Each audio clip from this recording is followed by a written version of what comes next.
గురుభ్యో నమ.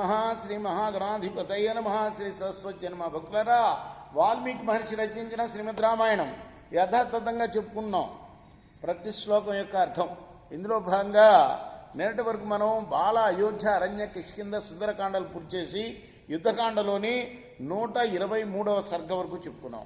ఈ రోజున 124వ సర్గ చెప్పుకుందాం. చెప్పుకునే ముందు వాల్మీకి మహర్షిని ప్రార్థన చేసుకుందాం.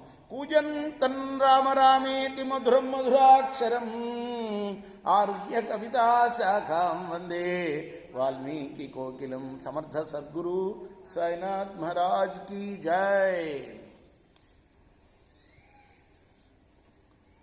124వ సర్గ.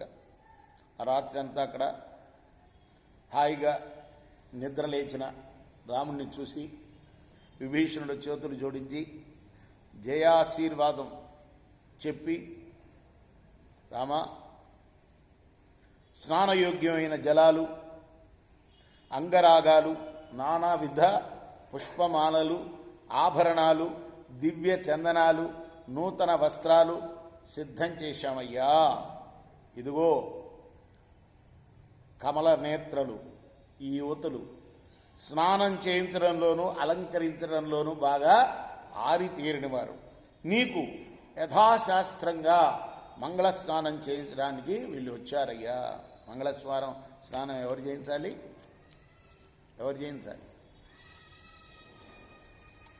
మంగళ ప్రదులైన ముత్తైదువులు చేయించాలి కదా, లేదా కన్యలైన వీళ్ళందరూ కూడాను ఆరితేరిన వారయ్యా. నీకు మంగళ స్నానం చేయించడానికి వచ్చారు. నా కోరిక అనుగ్రహించవయ్యా.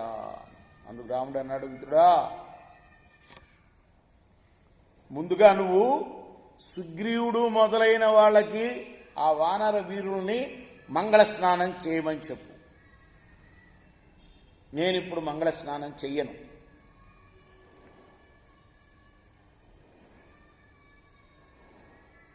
నా తమ్ముడున్నాడే భరతుడు, నా కోసం అయోధ్యలో పరితపిస్తూ ఉన్నాడు.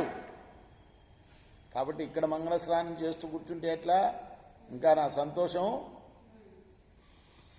నేను పూర్తిగా శోకసాగరం నుంచి బయటికి రాలా. ఎందుకు? నా తమ్ముడు అక్కడ చాలా పరితప్త హృదయుడై ఉన్నాడు.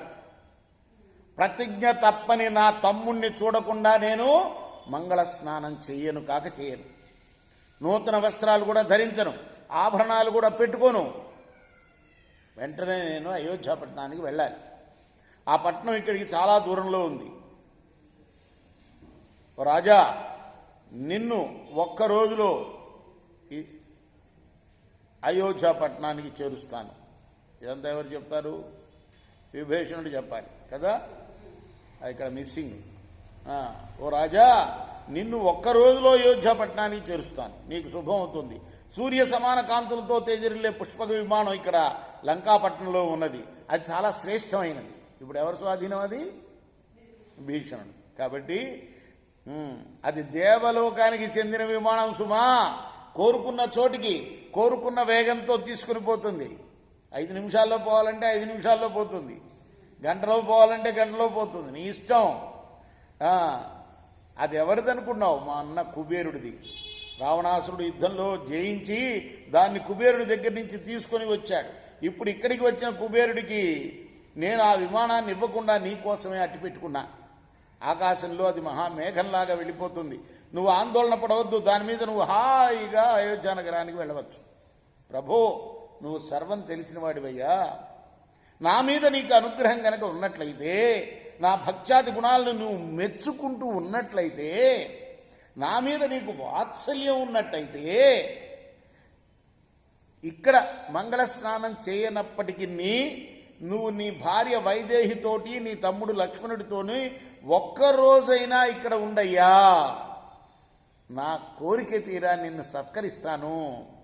ఆ తర్వాత మీరు వెళ్ళవచ్చు. విభీషణుడు, ఒక్కరోజు ఆతిథ్యం తీసుకోయ్యా నా దగ్గర. రామా, నేను నిన్నే కాదు, నీ సైన్యాలని, నీ సుహృద్గణాలని సంతోషంగా సత్కరిస్తాను. అందుకు అవసరమైన ప్రయత్నాలన్నిటి కూడా చేశాను. నువ్వు అంగీకరించాలి. రామా, నువ్వు నన్ను గౌరవించావు, ప్రేమించావు. నేను నీ భృత్యుణ్ణి. కాబట్టి నేను నిన్ను ఆజ్ఞాపించలేను, స్నేహపూర్వకంగా నిన్ను వేడుకుంటున్నాను, నువ్వు ఇక్కడ ఒక్కరోజైనా ఉండిపోవాలని విభీషణుడు బతిమాలాడు. అప్పుడు రాముడు రాక్షసుడు వానరులు మొదలైన వారు అందరూ వింటూ ఉండగా, ఓ ప్రసన్నుడా, నువ్వు పరంతపుడవి, నువ్వు నాకు సత్యత్వం సాచివ్యం చేసావు, సచివుడిగా ఉన్నావు, మంత్రిగా ఉన్నావు, నువ్వు నాకు నా కోసం నువ్వు నీ పరాక్రమాన్ని చూపించావు, నాతో ఉత్తమమైన స్నేహం చేశావు, సర్వాత్మనా నువ్వు నన్ను సత్కరించావు. ఓ రాక్షసరాజా, నువ్వు చెప్పినట్లు చేయకుండా ఉండటం అనేది ఉండదయ్యా. అయితే నేను ఇప్పుడు వెంటనే అయోధ్యకు పోవాలి. ముందుగా ఇది సంభాషణలో చాతుర్యం అంటే మాటలు మాట్లాడటంలో కడునేర్పడి రాముడు ఏమంటున్నాడు, నువ్వు చెప్పింది కరెక్టేనయ్యా, నువ్వు చెప్పింది చేయాలి ఖచ్చితంగా, నేను చేయకుండా ఉండటం అంటూ ఉండదు, ఎంత ఊరిస్తున్నాడు. అయితే నేను ఇప్పుడు వెంటనే అయోధ్యకు పోవాలి.